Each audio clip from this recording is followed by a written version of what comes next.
ሰላም እንደምናላችሁ ውድ ተመልካቾቻችን አሁን የምንገኝበት ሰዓት የአዲስ አበባ ትራንስፖርት ቢሮ ከአዲስ ሚዲያ ኔትወርክ ጋር በመተባበር እያዘጋጀ የሚያቀርብላችሁ የቴሌቪዥን ሰዓት ላይ ነው።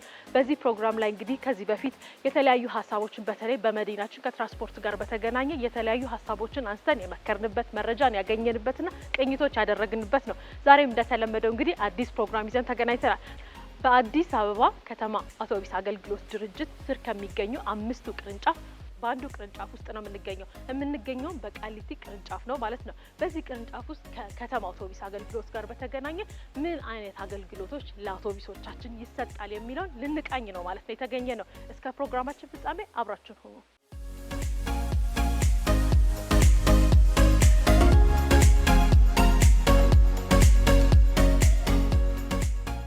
ሰላም ሰላም ሰላም ነው። እንኳን በሰላም መጣችሁ። እንኳን ደህና ቆያችሁ። ሰላም ነው። እንዴት ነው? እግዚአብሔር ይመስገን ሁሉ ሰላም። እንግዲህ ኢንስፔክተር ቶማስ ስርቆ እባላለሁ። የዚህ የአዲስ አበባ ከተማ አውቶቡስ አገልግሎት ድርጅት የቃሊቲ ዲፖ ቅርንጫፍ ዋና ስራ አስፈጻሚ ነኝ። የቃሊቲ ዲፖ እየተባለ ቢጠራው መቼ ነው የተመሰረተው? 2012 ነው አልቀው እንደዚህ አገልግሎት መስጠት የጀመረው። ምን ያክል ካሬ ላይ ነው ያረፈውና ምን ያክልስ መኪና ያስተናግዳል? ይህ ድርጅት ያረፈበት ወደ 10 ሄክታር ነው። አጠቃላይ 12 ሄክታር ነውና ሁለቱ ወደዛ ማስፋፊያ አለ። በስታንዳርዱ ወደ 300 ተሽከርካሪ ነው የሚያስቆመው። ውጭም ሰርቶ መጥቶ ማታም እዚህ ነው የሚያድረው። ይህን ይመስላል። በጣም አጭር ጊዜ ነው አይመስልም? ግን በጣም ትልቅ ነው ድርጅታችሁ ማለት ነው። ከዚህ የሚነሱት 314 ባስ አለ እዚህ ላይ።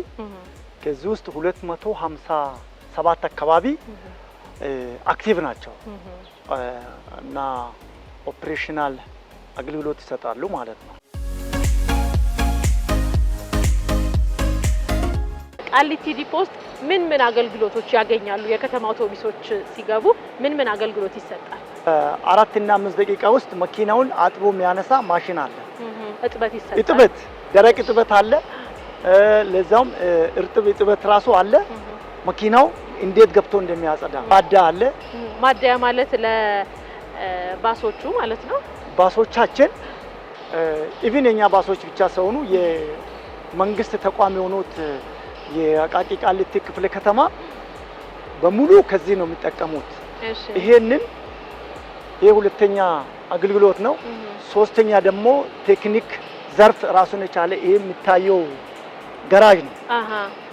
መኪኖቹ የሚታከሙበት እየተጠገኑ ነው።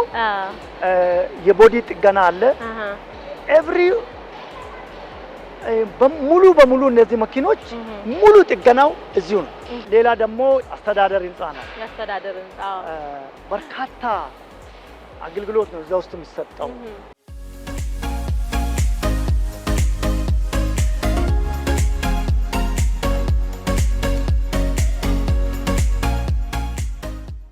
ወደ ተመልካቾቻችን እንግዲህ ቆይታችን እንደቀጠለ ነው። አሁን ደግሞ የምገኘው ጋራጅ ውስጥ ነው። እንግዲህ ጋራጅ ውስጥ ባሶች እንዴት እንደሚታከሙ እንዴት እንደሚሰሩ እናያለን ማለት ነው። ግን ከዛ በፊት ልብሴን መቀየር አለብኝ። አብረን መስራት ስላለብን ልብሳችንን እንቀይራለን። ለጋራጅ የሚሆን ልብስ ተዘጋጅቷል። እሱን ቀይረን አብረን እንሆናለን ማለት ነው። ቆይታችሁ ከኛ ጋር ይሁን።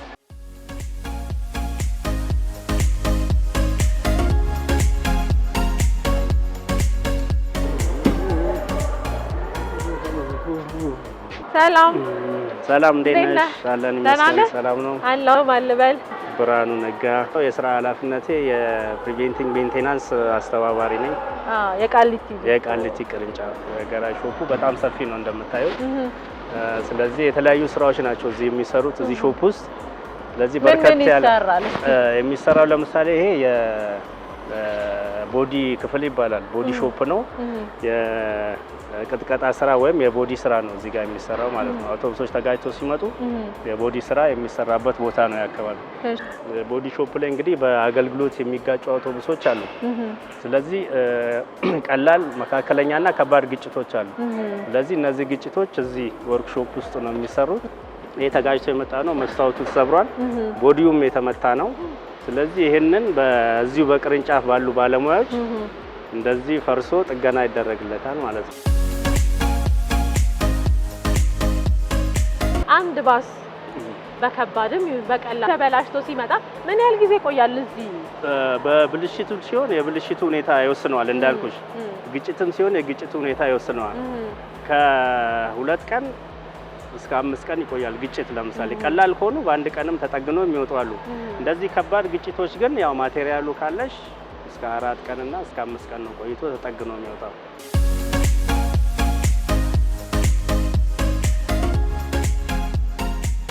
አሁን የማሳይሽ ቦታ የኢንጀክተር ኖዝል ቴስት ማድረጊያ ናት። ምን ማለት ነው? ኢንጀክተር ኖዝል ቴስት ማሽን ናት። ቴስት ማለት ተበላሽቷል አልተበላሸም የምትለዋን ፈትሸት የምትለይበት ማለት ነው። እንዴት ያደርገዋል? እንዴት ተደርጎ ማለት ነው? አሁን ማየት ትችላለች። እኔ መኮንን ወልደመድህን ይባላል። በአዲስ አበባ የከተማ አውቶቡስ አገልግሎት ድርጅት የሞተርና ተሽከርካሪዎች ቴክኒሻን ነኝ። አሁን የምናግራችሁ ይሄ የድርጅቱ ኢንጀክተር እንለዋለን። ይሄ ቦታ ምንድነው የሚባለው? ቴስት የምናደርግባቸው የሞተር እቃዎች ቴስት የምናደርግበት የኤር ሲስተም ኮምፖነንቶች ሰርቪስ የምናደርግበት የተጣሉ እቃዎችን ድጋሚ ሰርቪስ የምናደርግባቸው ኤሪያ ነው። ኤሪያ ማለት ነው። የመኪናው ኢንጀክተር ኖዝል ወይም መኪናው ነዳጅ እየረጨ መኪናው እንዲንቀሳቀስ የሚያደርገው ይሄ ፓርት የመኪናው አካል ነው የባሱ። እሺ።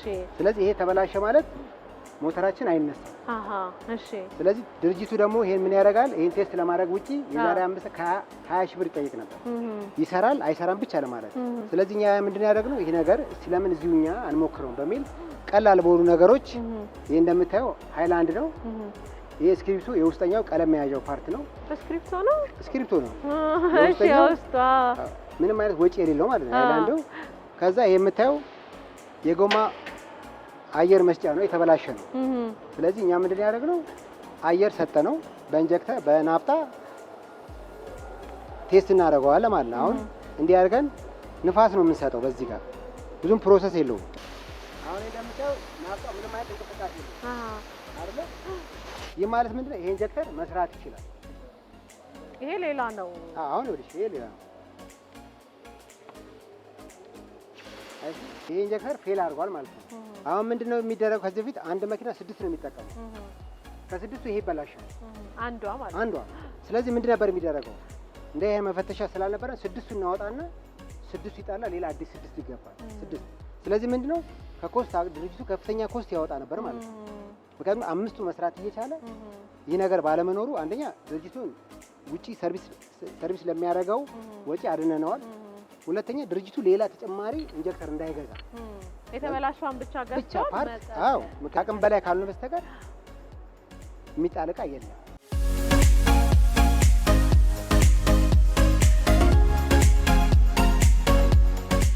ውድ ተመልካቾቻችን እንግዲህ ቆይታችን እንደቀጠለ ነው ማለት ነው። እየጎበኘን ነው፣ እያስጎበኘን ነው በደንብ።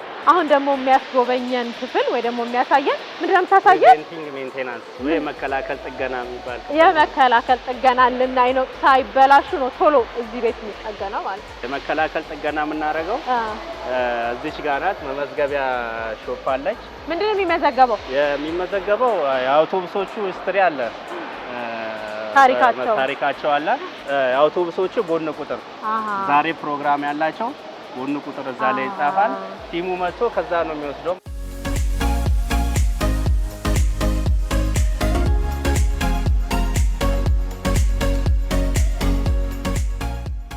ምናቸው ነው የሚታየው? እዚህ ሁሉ ነገራቸው ውስጥም ገብተን ማየት እንችላለን። ውስጥ ስራቸው ነው የሚታየው። ውስጥ ነው የሚታየው። ውስጥም ውጭ የሚታይ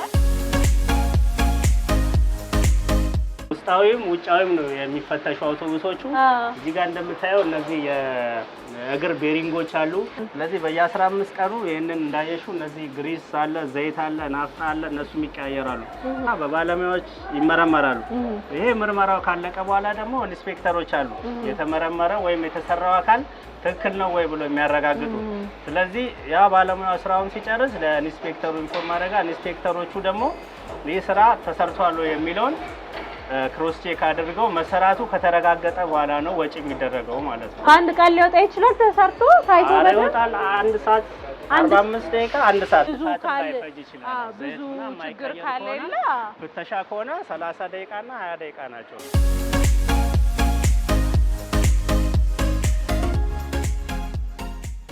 ፕሪቬንቲንግ ያልኩሽ የመከላከል ጥገና ቦታዎች ናቸው ማለት ነው።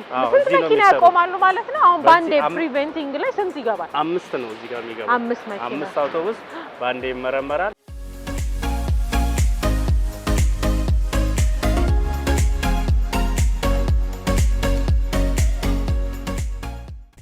ብሬክ የብልሽት ጥገና እዚህ እግር ሞተር ምናምን እዚህ ኤርባግ ለመቀየር ቤሪንግ ሰርቪስ ለማድረግ ምናምን ከውጭ የሚመጡ አውቶቡሶች ቅድም እንደነገር ከቀጠና አቅም በላይ ሆኖ የሚመጡ አውቶቡሶች በሪፈር የሚመጡ ጥገና እዚህ ነው የሚደረግላቸው። እዚህ ጋር 3 ጉርጋሮች አሉ። ስንት መኪና ይገባል እዚህ? በአንዴ 3 መኪና ነው የሚገባው። 3 መኪና ይገባል። ጥገናው ምን ያህል ይቆያል? ለዚህ ጥገናው እንደ ብልሽቱ መጠን ይለያያል። ቀላል 1 ሰዓት ተኩል ላይ እስከ 2 ሰዓት የሚፈጃል። ከባድ ከሆነ እስከ 3 ሰዓት ነው። ብዙ ጊዜ ብልሽት ተገጠመ ተብለው የሚጠየቁ እቃዎች ብዙ ጊዜ ስቶር ላይ ይገኛሉ። አሉ እናንተ ጋር አሉ?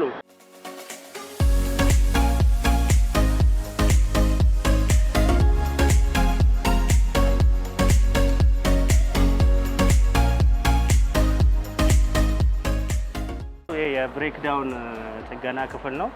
ይሄ ተፈታታው ካል የሚቀየር ፓርት አለው። ሲሊንደር ሄድ ጋስኬት ይባላል። ስለዚህ እሱን ለመቀየር ነው እዚህ የመጣው። ስለዚህ ይሄ ተቀይሮ መኪናው ያው በአጭር ጊዜ ወደ አገልግሎት እንዲመለስ እናደርገዋለን ማለት ነው። በጣም በእንክብካቤ ነው የሚያዙት ባሶቹ። አሁን ምንድነው የቀረን ያላየ ነው? የቀረን የጎማ ጥገና ማየት ይቻላል። ጎማ ጥገና። እሺ፣ ወደዛ እንሂድ ማለት ነው። ወደዛ እንሂድ።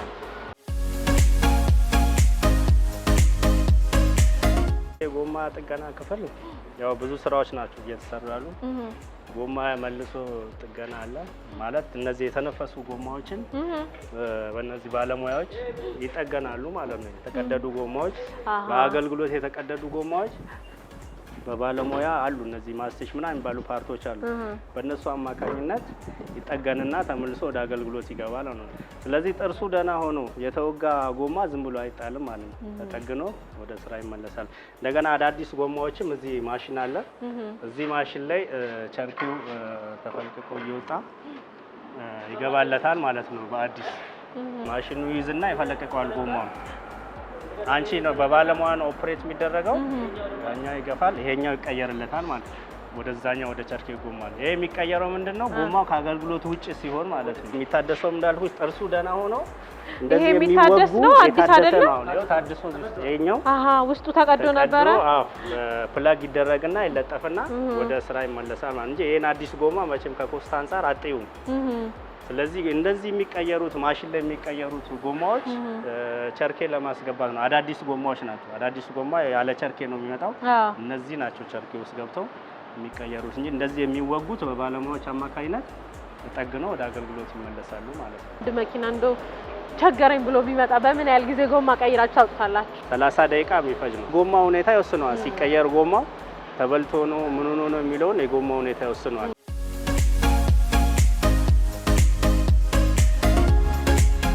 የዲፖቹ የባስ መጠገኛ መኖር ጥቅሙ ምንድነው ትላለህ? ጥቅሙማ ይጠቅማል። በየቦታ መኖራቸው አንድ ባስ ለምሳሌ እዚህ ቃሊቲ ቢበላሽ የሰሚት ወር የሸጎሌ መኪና በአቅራቢያው ገብቶ መጠገን መቻል አለበት። እንደዚህ በየቦታው ዲፖ መኖራቸው ለነዳጁም ኮንሰምሽን አለ። ባሱም ኢቭን የብልሽቱ መጠን እዛ ላይ ያደርሰው ይችላል። ከዚህ እዛ ላይ ያደርሰው ስለሚችል እንደዚህ በየአቅራቢያቸውና በየቦታው መኖሩ ጥቅሙ ይሄ ነው።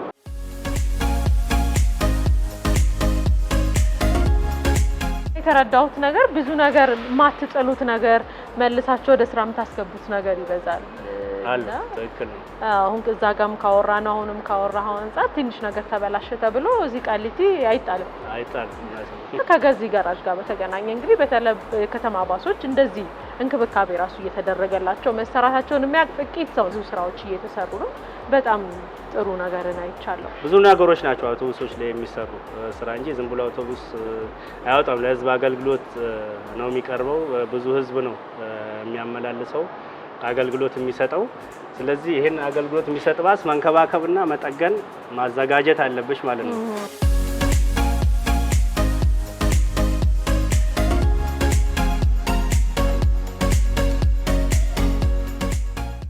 የጋራዥ ጉዟችንን እንግዲህ ያጠናቀናል። በጣም የሚገርም ጋራዥ ነው ያላችሁ። በጣም የሚገርም ነው ለባሶች የምታደርጉት እንክብካቤና አሁን ደግሞ ታስጎበኛን ያሰብከው መሰለኝ ነዳጅ ማደያው ነው። የቃሊቲ ቅርንጫፍ የነዳጅ ማደያ ነው። የነዳጅ ማደያው ያው ብዙ አገልግሎት ነው የሚሰጠው ለአውቶቡሶች። ያው ነዳጅ ከዚህ እየቀዱ ነው ለህዝብ አገልግሎት የሚወጡት። እንዲቀዳ የተፈቀደለት አለ። ምን ያክል ተፈቀደለታል? 102 ሊትር 102 ሊትር 102 ሊትር ነው የሚቀዳ። የሰርቪስ የሚባሉ አሉ እነሱ 90 ነው የሚሰጣቸው። የተማሪ ባስ አሉ እነሱ 60 ነው የሚሰጣቸው።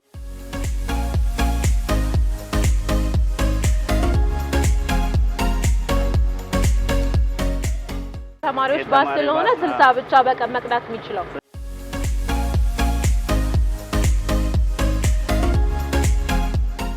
እዚያውን በስራ ሰዓት አይደለም ነዳጅ የሚቀዱት።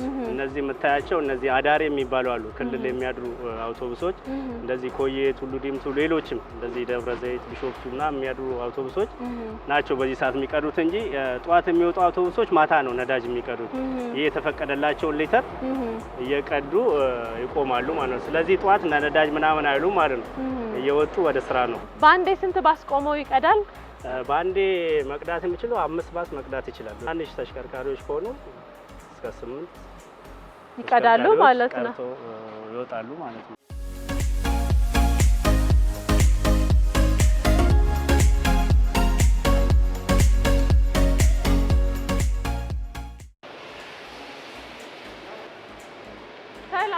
ሰላም እግዚአብሔር ይመስገን። ተሾመ ስጦታው እባላለሁ። ምንድነው የስራ ሁለገብ ባለሙያ ነኝ። ውጩን በማሽን ነው የምናጥበው፣ ውስጡን ደግሞ በእንዲህ በማኑዋል በእንትኑ እናጥበዋለን። እያሻነው እናጥበዋለን። በቀን ስንት መኪና ልታጥብ ትችላለህ? ስንት ባስ መጥቶ ይታጠባል? እዚህ ንጽህናው ተጠብቆ ፏግሎ ከ30 በላይ እናጥባለን። ግን ያው ለህዝቡ ጥራት ያለው ትራንስፖርት ማቅረብ ስላለብሽ ይሄንን እናሳጥባለን። ይመጣሉ ማለት እንዴት ነው የሚመጡት? እነሱ ናቸው አስበው እኛም እንጠራለን። ከመስመር ላይም ለእጥበት ተብሎ ይላካል። በምንም ማለት መልኩ ታይቶ ነው ወይስ እንዴት ነው የሚታወቀው? ለምሳሌ አሁን ቆሽሾ ለህብረተሰቡ አገልግሎት መስጠት ስለሌለበት ተደራሽ ነው። ለምሳሌ ሁሉም ከመስመር ላይ ስለማይነሳ ለእጥበት እያሉ ከየኬለው ላይ በስምሪቶች እየተጻፈ እንላካለን። እኛም ደውለን ይሄ መኪና ይምጣ ብለን እናዛለን። የባስ ንጽህና እንደዚህ መጠበቁ ምናምን ለህብረተሰቡ ብዙ ህዝብ የሚጠቀመው በዚህ ብዙሃን ትራንስፖርት ነው። ስለዚህ ንጽህናውን ካልጠበቅሽ ለህዝቡም ጤና ጥሩ አይደለም። ስለዚህ ያም ታሳቢነት ተደርጎ ውስጡንም እናጥባለን፣ ውጩም ይታጠባል።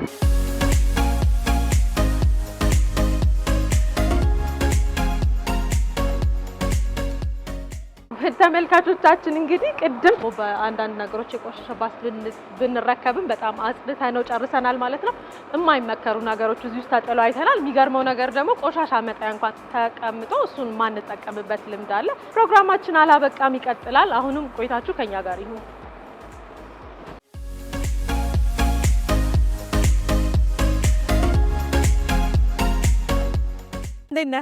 ሰላም ስራ ላይ የተገናኘ ነው። ማን ልበልንስ?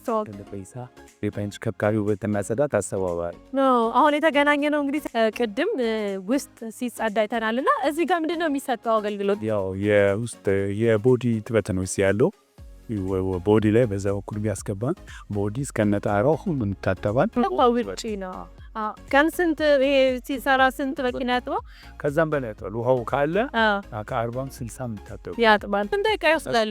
አንድ ደቂቃ ነው ማክሲም የሚለው። ከ40 እስከ 1 ደቂቃ ነው የሚለው። ግን ሲቆሽሽ እንይዘዋለን። እንይዘውና በደንብ እያለ እያጠረገ እንዴ እስከ 2 ደቂቃ ድረስ እንዲቆይ እናደርጋለን። ሁሉም ጋር እዚሁ ነው ያለ። ቀጥታ እኔ እዛ ጋር ተደርሰለን ልክ ወደዚህ መንካት ሲጀምር እዚህ ጋር ምን ያበራልኛል? ኤክሱን ግባ ይልና ከስ አረንጓዴ ያመጣል።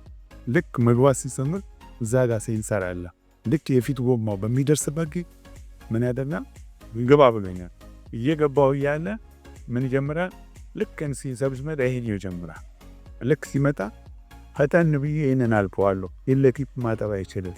ምክንያቱም ህጉም ነው ቢለው ዋይፐሩን ይምታውና ሰረበል ያስተዋ ለዛ ብለን እናልፋለን። ከዛ ደግሞ ቀስ ስሎ እየመጣን ያን ቢሰርሰን እዚህ ጋር ስንደርስ ደግሞ ልክ ስለርሰለት ሴንሰር አይተሹ ከሆነ ልክ የፊት ጎማው ሲደርስ ቀጥታ ምን ያደርጋል? ይሄኛው ጀምራል የጎኑ ይህ እንዲህ እንዳለ ደግሞ ያ ደግሞ እየሰራ ነው። ከላይ ያለውን ትምህርት እያጠበ ነው። በዛ እንወጣለን። እዚህ ጋር ጠብቀዋል። የፊት በሩ ልክ እንዳለ ጠብቀን እንጨርሳለን። ያው ከኋላ እንትን አለ ስኮክ ያለ በስፖርቱ ከታተለዋል። የኋላ ልክ ሲጨርስ ይፈራት አለመኖር ራሱ ይታወቀኛል። በጣም ቶክሲከም ይሄ ቴክኖሎጂ ምን አቀለለ? አንዴ የሰው በጣም አመሰግናለሁ። መልካም ጊዜ። ውድ ተመልካቾቻችን እንግዲህ በቃሊቲ ቅርንጫፍ የነበረን ቆይታ ይሄንን ይመስል ነበረ። አንድ ባስ በቅርንጫፉ የሚያገኘውን አገልግሎት በሙሉ አይተናል ማለት እንችላለን ማለት ነው። ገራዥ ገብተናል። እንዴት ውስጣቸው እንደዚህም ውጫቸው ብልሽት ሲገጥማቸው እንዴት እንደሚሰሩ ከዛ ደግሞ ነዳጅ ሲሞሉ ሁሉንም ነገር በዛ ላይ እጥበትን ጨምረን የውስጥና የውጭ እጥበት በቴክኖሎጂና እንደዚህም ደግሞ በማኑዋል ወይም ደግሞ በሰው ሰራሽ የሚሰራውን እጥበት አይተናል ማለት ነው። እንግዲህ ባሶቻችን ከተማ ላይ የምናያቸው የከተማ አውቶቡስ አገልግሎት ብዙ የሚለፋባቸው ናቸው። በደንብ የሚታዩ ናቸው። ውስጥና ውጫቸው በጊዜና በሰዓት እንደሚታይ አይተናል። አብራችሁን ስለነበራችሁ እጅግ አድርገን እናመሰግናለን። ግን ያየነውና የታዘብነው ነገር ቢኖር ከእጥበት ንጽህናን ከመጠበቅ ጋር በተገናኘ ባሶቻችን ውስጣቸው በተለይ እየመጡ በእጥበት ላይ ቅድም እንደተመለከታችሁት ማለት ነው በጣም ቆሽሸው በጣም የማይሆን ነገር የማይጣል ነገር መኪና ውስጥ የማይጣሉ ነገሮች ተጥለው አይተናል ማለት ነው። ይህ ተገቢ አይደለም። የራሳችን የህዝብ ንብረት እስከሆነ ድረስ የመጠበቅ የመንከባከብ ለራሳችንም ጥቅም ስላለው እንንከባከባቸው፣ እንጠቀማቸው መልእክታችን ነው። አብራችሁ ስለነበራችሁ እጅግ አድርገን እናመሰግናለን። እስከ ሳምንት መልካም ሳምንት ይሁንላችሁ።